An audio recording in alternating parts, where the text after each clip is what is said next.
Okay. Tonight, we will not be reading from the book, and so I have no page numbers to give you. And before we begin, let's take a few moments to be quiet together.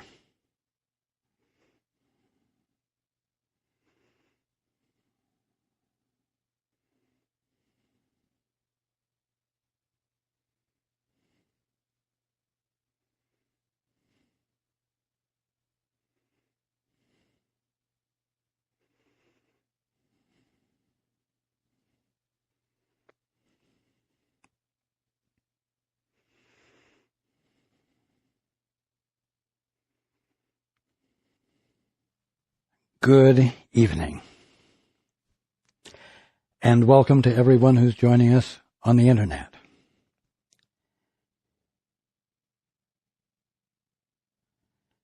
Last week we talked about family and brotherhood and covering one's back. And we did talk some about what I'll call economics. Except that I was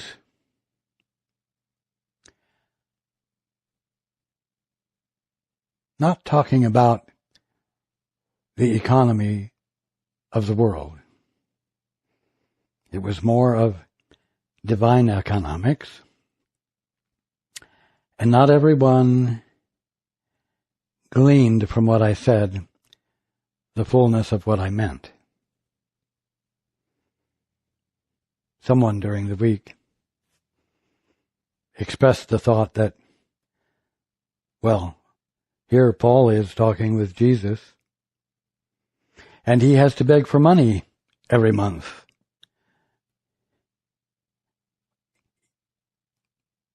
If he can't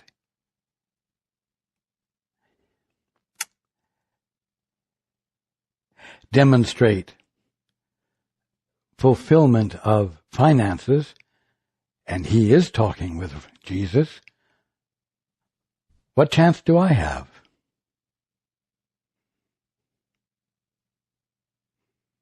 It seems like a reasonable question.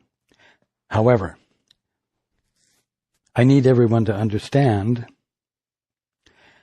that the request for support isn't a means of generating income. It's a way of functioning in harmony with the means of coming home, of awakening.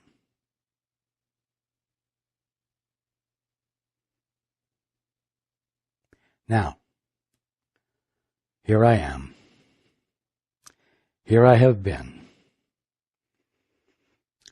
And I have been speaking with you through Paul in this way for many years. What is my purpose? My purpose is to invite you back home, to remind you of home, and to share with you the means of returning.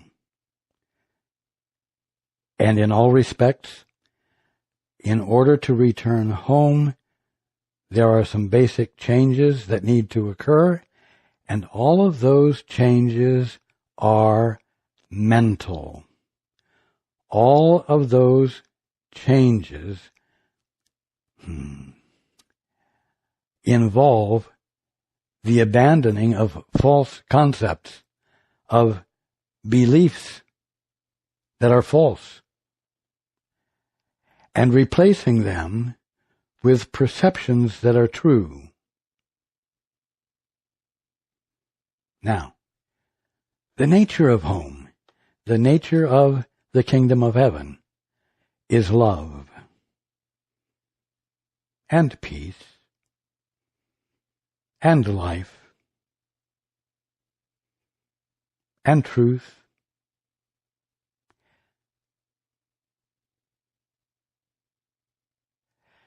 anyone coming home from their time off as a prodigal son or daughter must allow his or her mind to begin to be in harmony with the nature of the destination. And so, selfishness, greed, egotism, jealousy, all of these things that all of you employ at one time or another in order to maintain your balance, in order to control the situation so you're halfway safe, all of these things must yield to other things. Jealousy must yield to love.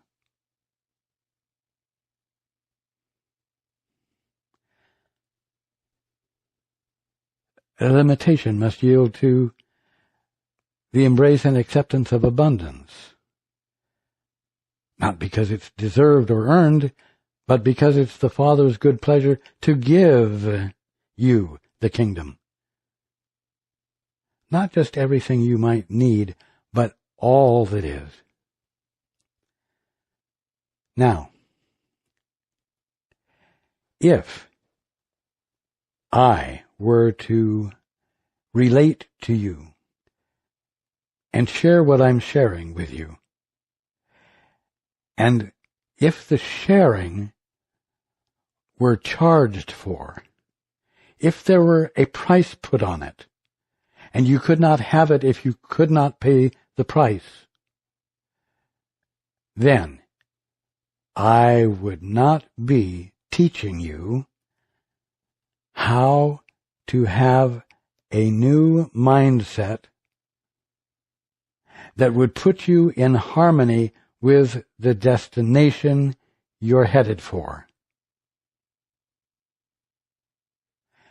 The only way you can come home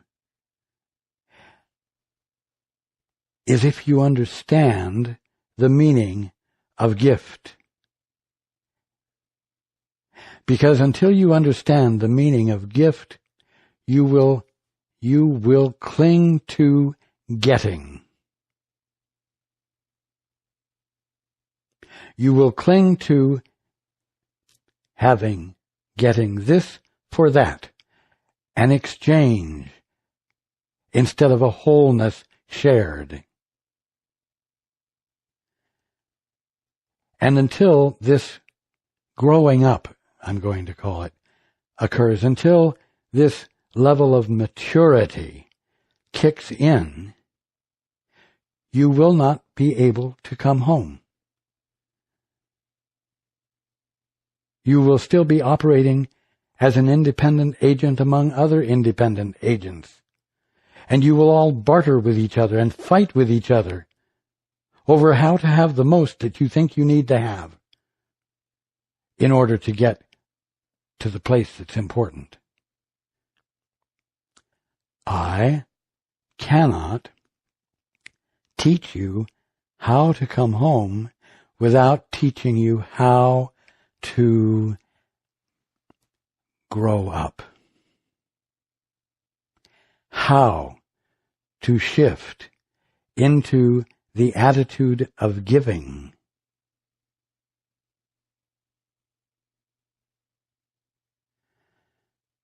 Now, there is a new paradigm of economics manifesting on your planet among your economists and your forward-thinking professors in the universities.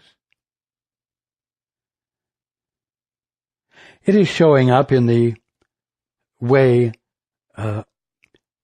musical artists are sharing their work instead of going through the normal channels of contracts and guarantees and manipulation of the market by raising or lowering the prices on the musical products. And it's having an effect in actuality, it is causing some upheaval.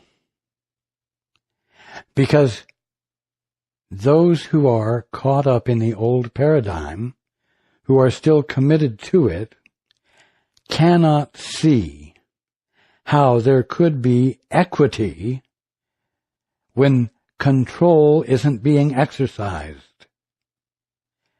And yet, that's the only way equity can be arrived at. And what does this mean? It means that those who are faced with the imminence of change are going to have to stop griping about the new way to experience equity, which they can't understand, and explore it. Be quiet with it, so that they might begin to understand how it works at the level of love. It indeed requires re-education, because in order for it to work, people are going to have to begin to care about what they haven't bothered to care about before. When a price is put on an item and you know you must pay the price before you can have the item, and you're obedient to that structure, it never occurs to you to bring love into it, because love isn't required.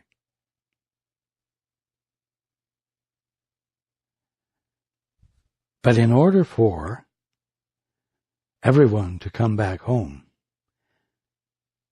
to, quote, get back into the kingdom of heaven, unquote, the shift from getting to giving has to occur. And along with it has to come the grasping of how that works and what the meaning of things is in that paradigm. And so, one has to look and somehow recognize, if I'm not here to share it with you, somehow recognize that the element that has to be brought into play is love. What does that mean? It means involvement. It means coming back into the true understanding of family and of brotherhood, where the motive for your behavior with each other is not self-defense, but the sharing of optimal, infinite wholeness. Why? Not so that you can get, but because it's your nature to do that. And as the presence of love, it's natural for you to do that. And when you naturally do it, because you've adopted that as normalcy, the manifestation of wholeness appears. And it appears in a context of intimacy, of family, of brotherhood. Now, let's say that a band of students of truth are proceeding forward in a group on the road to the kingdom of heaven. And they come to the pearly gates, we'll say. In order for them to go through the pearly gates, they have to have been approaching on the road to the kingdom of heaven with a certain attitude, with this maturity that I'm talking about, where nobody is jockeying for a better position so that they can be the first to go through the gates, and where there is no backbiting or competition with each other, where gift, where caring, where involvement have replaced the aloofness of human economics.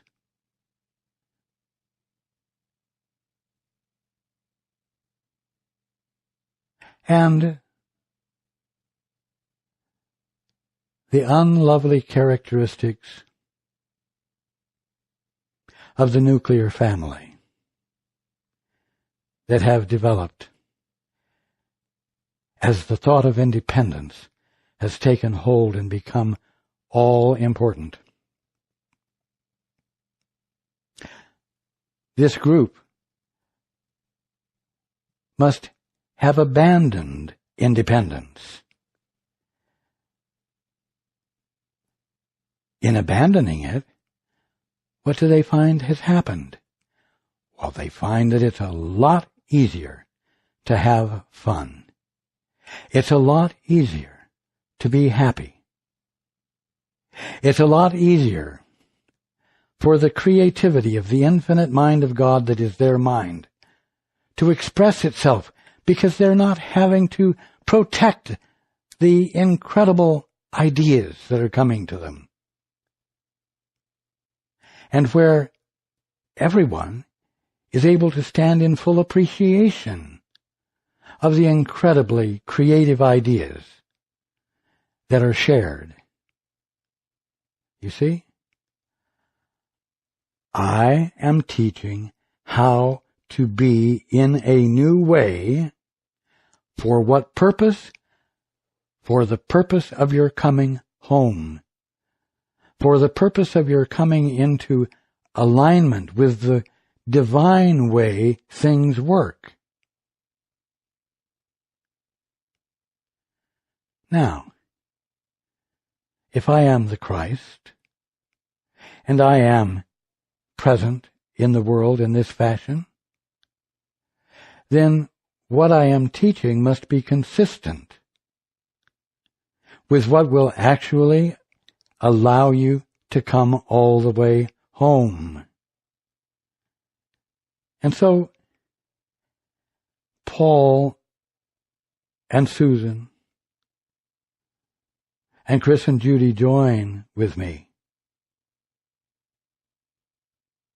in behaving in the way that illustrates how things divinely work. And so, we have always shared the things I am saying and made them available at no charge. And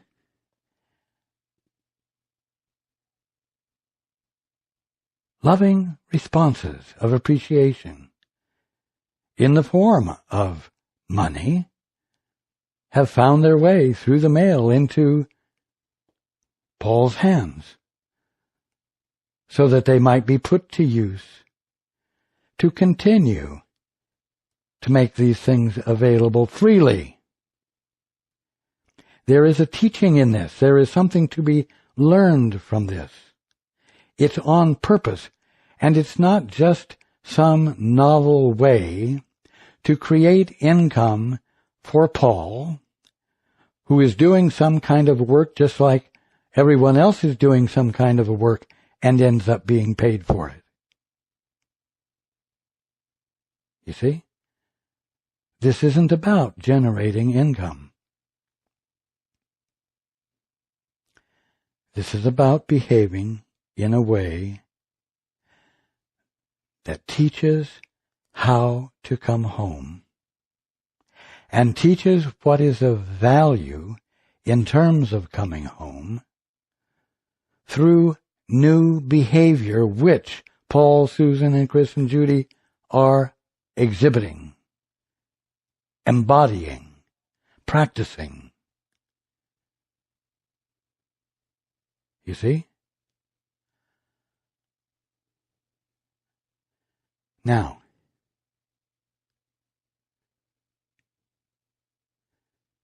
this is important to understand, because it lays the groundwork for you to what?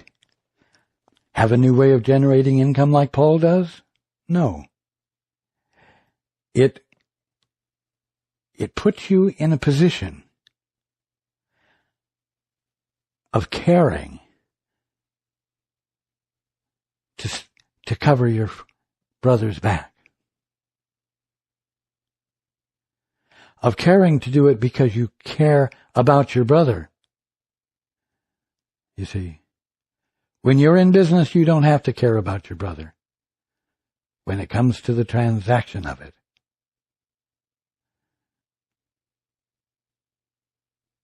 But you're not going to be able to get away from the necessity of caring for your brother, of being involved in that intimacy without self-protection.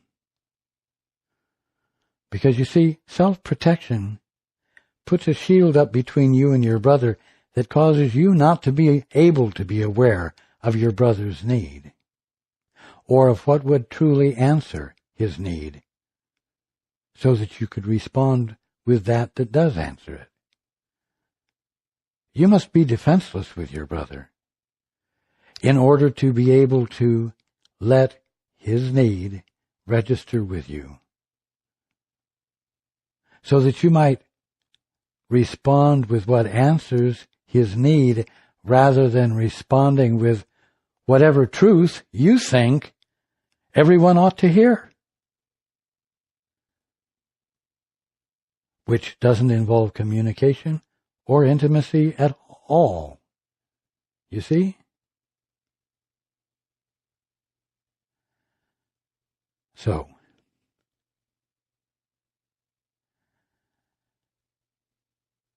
family, brotherhood, gift, caring, undefended involvement, learning to express appreciation for value received, for love extended to you and received by you. Learning to keep involvement alive. Relearning to keep it alive. Remembering to keep it alive. This requires practice. Obviously, it requires practice, else we wouldn't have to rather frequently invite the awareness that support is needed with an attempt to awaken the caring that causes love to find expression from you. You see? And so, the request isn't there to generate income. The request is there to trigger or inspire remembrance of what means something and what is natural to you as a holy son or daughter of God, so that you might bring it back into play after its significant absence while you pretended to be orphans, working each other over, protecting yourselves against each other. You see, that's what this is about. That's what this is about.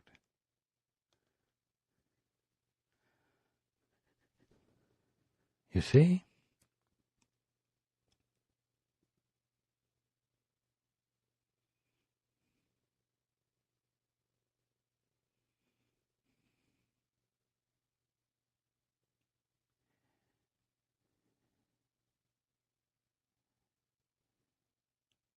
now.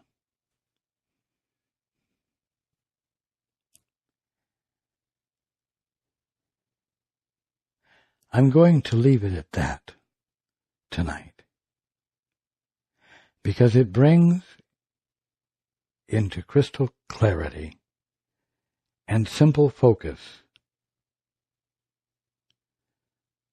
something very fundamentally important.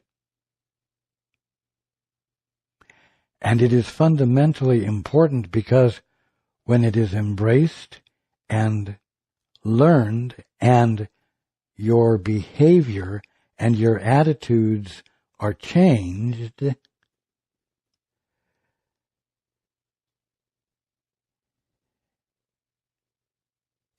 it opens up the gates of heaven. It will cause the way in which mankind on your globe behaves toward each other. And it will support, nourish, and magnify the integrity of every one of you. That is significant.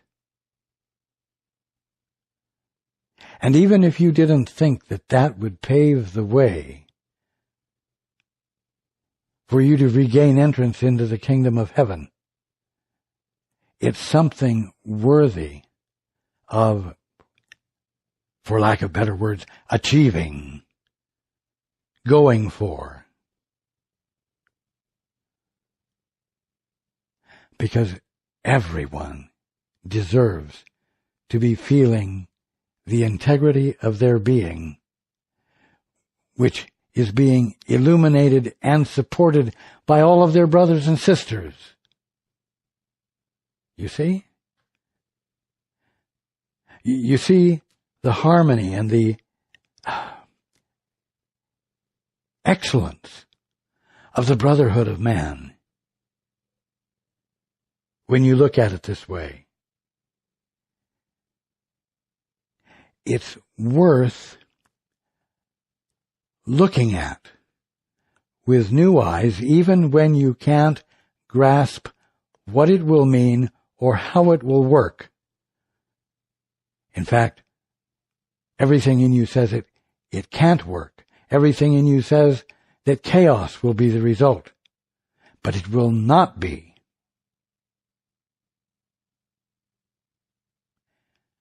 Everyone can afford to dare to risk the chance that there is a God and embody what God is by reaching for that which is not understandable yet, reaching for a practical grasp of how giving instead of getting can bless everyone instead of driving them into chaos and poverty. Because until you take the time to dare to look at what you don't understand, but which is obviously worthwhile, such as the ever-present expression of love toward your brothers and sisters, you will put yourself in alignment with the experience of revelation and insight that will allow you to behave in a new way that inspires others to embrace it as well. That is the meaning of the way this work works that Paul and Susan and Chris and Judy and I are engaged in. And that's the meaning behind this unique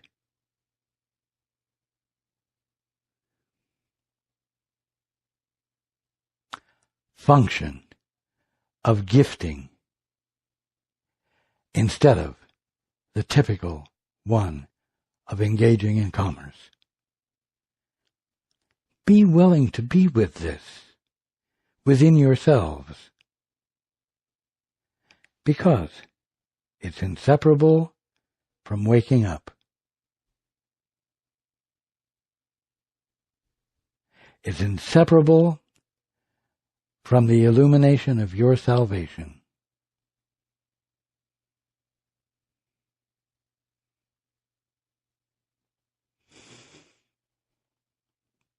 I love you very much. And I look forward to being with you next time.